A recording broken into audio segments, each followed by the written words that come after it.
Reading by Matt Ferrard. 2 Weeks in August by Frank M. Robinson. The humblest events sometimes result from the most grandiose beginnings. You'd never imagine space travel starting this way, for instance. I suppose there's a guy like McCleary in every office. Now, I'm not a hard man to get along with, and it usually takes quite a bit more than overly bright remarks from the office boy to bother me. But try as it might, I could never get along with McCleary. To be as disliked as he was, you have to work at it. What kind of guy was he?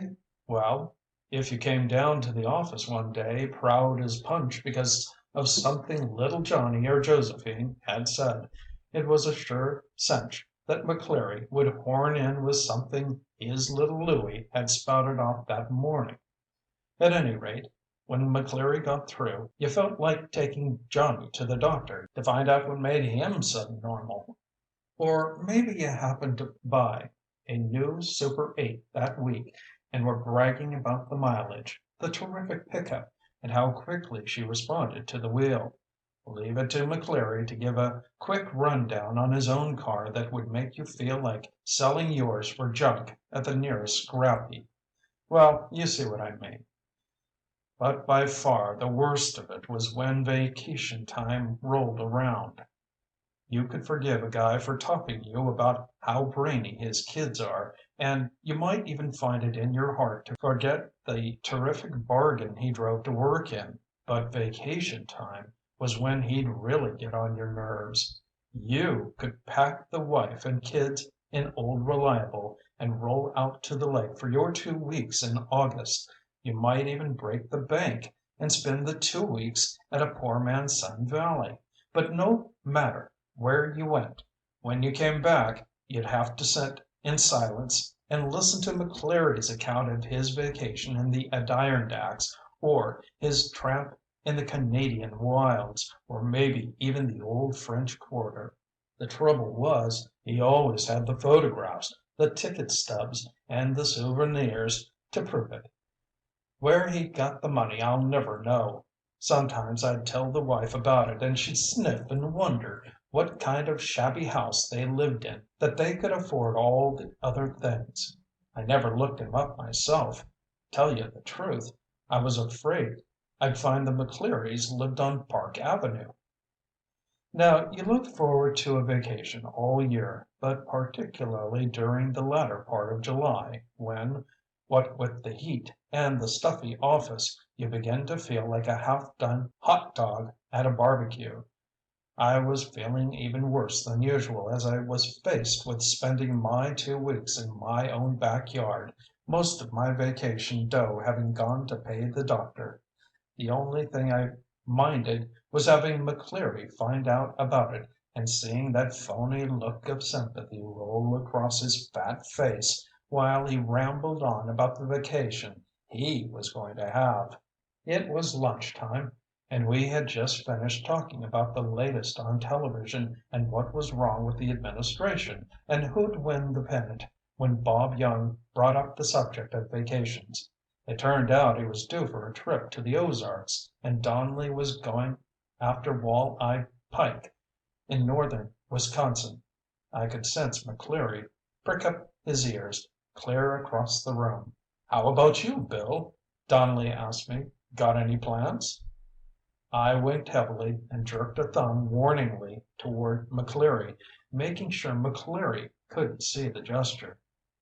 "My vacation is really going to be out of this world this time," I said. "Me and the wife are going to Mars. Dry, you know. Even better than Arizona for her sinus." Even with the wink they were caught off guard for a minute. "Mars?" Donnelly said feebly, edging his chair away. "Yeah, sure. Great place. Never been there myself, though." Young just gaped, then grinned as he caught on. "I understand it's a wonderful spot," he chipped in. I casually peeled a hard-boiled egg the wife had packed in my lunch bucket and leaned back in my swivel chair. "It's really swell," I said, dreamily, but loud enough so McCleary couldn't help but overhear. Drifting down the Grand Canal at evening, the sun a faint golden disk behind the crystal towers of Marsport, I let my voice drift into a long sigh and reach for Donley's sack of grapes. About this time McCleary had gnawed his way through a big pastrami sandwich and waddled over. He stood there expectantly, but we carefully ignored him. "Always wanted to go myself," Donley said in the same tone of voice he would have used to say he'd like to go to California some day. "Pretty expensive though, isn't it?" "Expensive?" I raised a studiedly surprised eyebrow. "Oh, I suppose a little, but it's worth it. The wife and I got a roomette on the Princess of Mars for $139.50. That's one way, of course." "Mars!" Young sighed wistfully. There was a moment of silence, with all three of us paying silent tribute to the ultimate in vacations. McCleary slowly masticated a leaf of lettuce, his initial look of suspicion giving way to half belief. "Let's hear some more about it," Young said enthusiastically, suddenly recovering from his reverie. "Oh, there isn't much more," I said indifferently. "We plan to stay at Red Sands Hotel in Marsport. American plan. Take in Marsport with maybe a side trip to Crystolite. If we have time, we might even take a waterway cruise to the North Pole." I broke off and dug Donley in the ribs. "Man, you never fished until you have a Martian flying fish at the end of the line." I grabbed a ruler off the desk and began using it as an imaginary rod and reel. Talk about fight! Oh, sorry, Mac. My ruler had amputated part of a floppy lettuce leaf that hung from McCleary's sandwich. I settled down in my chair again and started paying attention to my lunch. "Nothing like it," I added between mouthfuls of liverwurst. "How about entertainment?" Young winked slyly. "Well, you know, the wife will be along," I said, "but some of the places near the Grand Canal and those Martian mist maidens brother, if I was unattached!" "There ain't any life on Mars," McCleary said, suspicious again. All three of us looked at him in shocked silence. "He says there's no life on Mars," Donley repeated. "You ever been there, McCleary?" I asked sarcastically. "No, but just the same." "All right," I cut in, "then you don't know whether there is or isn't. So kindly reserve your opinion until you know a little about the subject under discussion." I turned back to Donley and Young. "Really a wonderful place for your health. Dry, thin air. Nice and cool at night. And beautiful.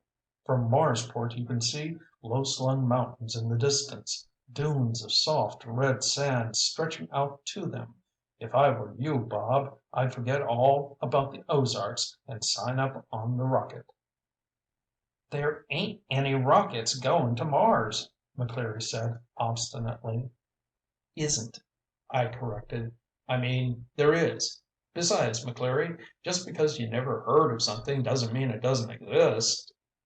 "The government's still working on V2," McCleary said flatly. "They haven't even reached the moon yet."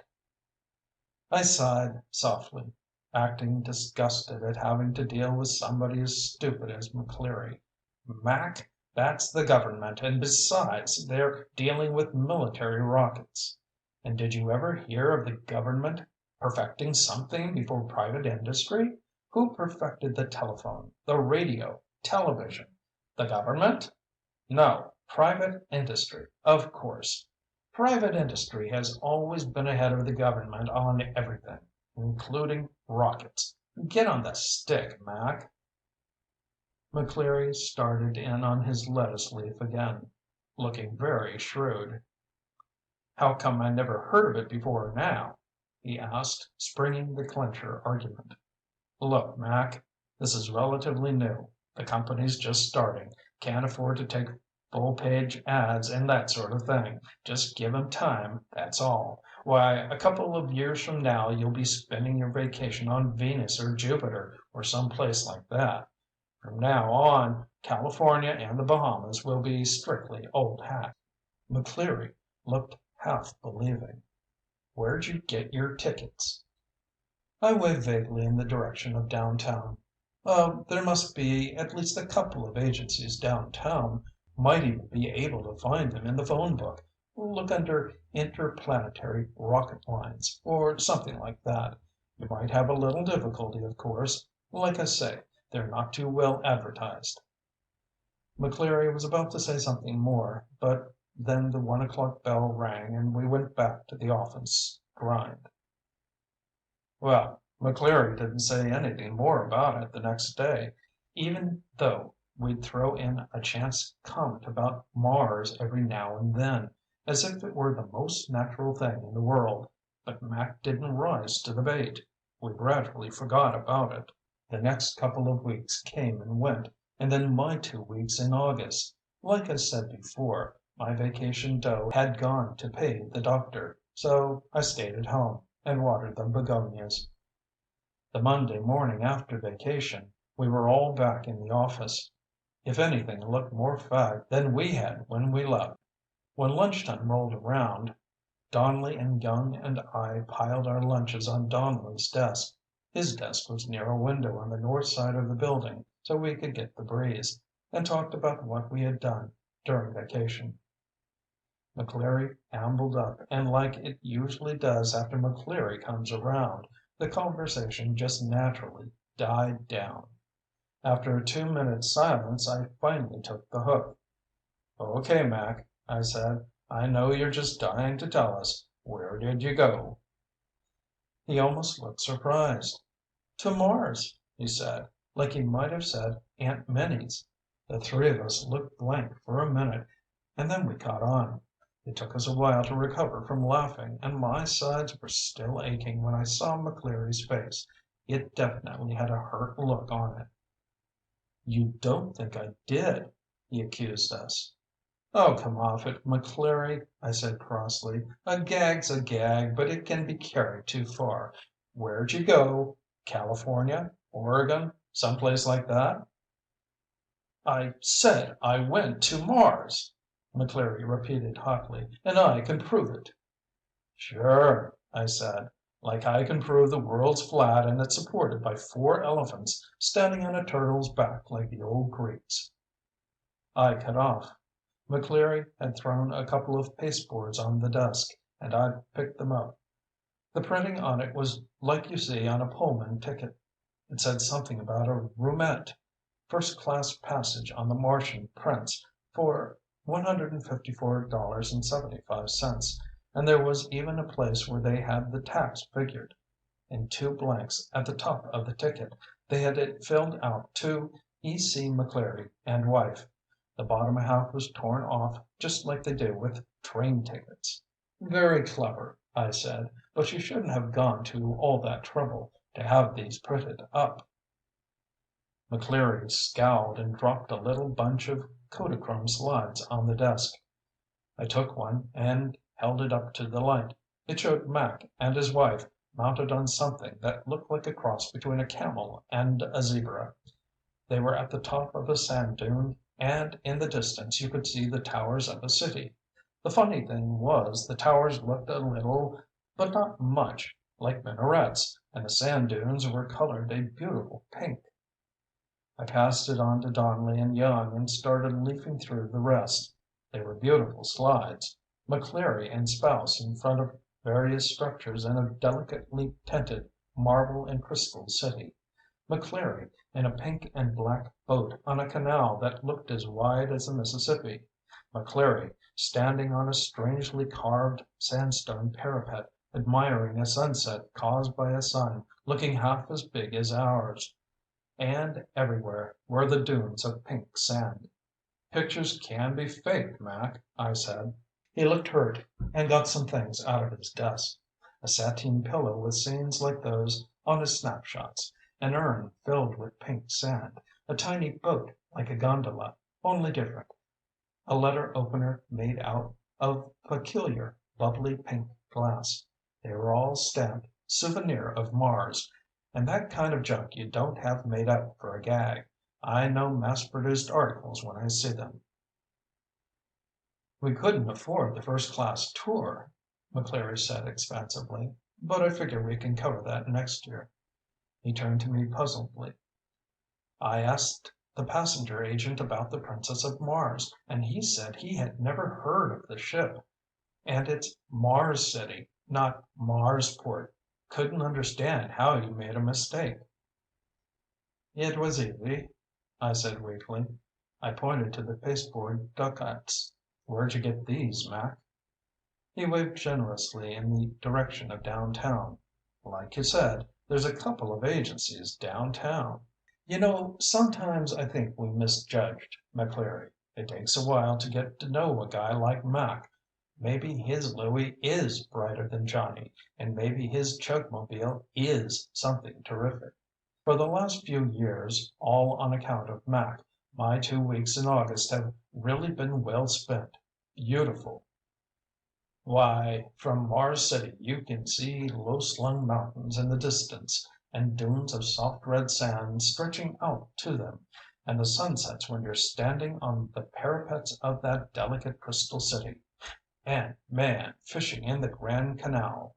How do you get to Mars?